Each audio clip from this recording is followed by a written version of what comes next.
இன்னைக்கு பைத்தான்ல கம்பேரிஷன் ஆப்ரேட்டர்னா என்னன்னு சொல்லி பார்க்க போகிறோம்.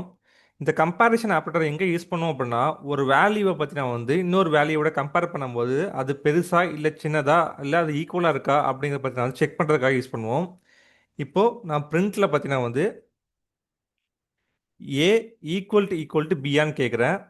இப்போது ஏ பிக்கு ஈக்குவல் இல்லை, அதனால எனக்கு என்ன ரிட்டர்ன் பண்ணும் அப்படின்னா எனக்கு ஃபால்ஸ்ன்னு ரிட்டர்ன் பண்ணும். இப்போது இதை நான் ஈக்குவல் கொடுத்தேன் அப்படின்னா எனக்கு என்ன பண்ணும்னா இது ட்ரூன்னு சொல்லிட்டு ரிட்டர்ன் பண்ணும்.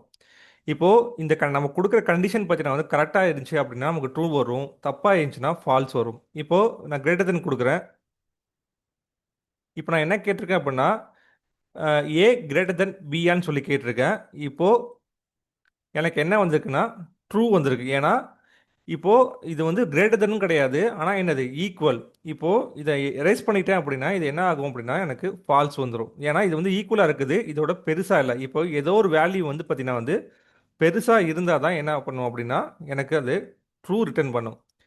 இதே மாதிரி பார்த்தீங்கன்னா நீங்கள் லெஸ் தென் போட்டிங்க அப்படின்னா இப்போ ஃபால்ஸ் ரிட்டர்ன் பண்ணும்.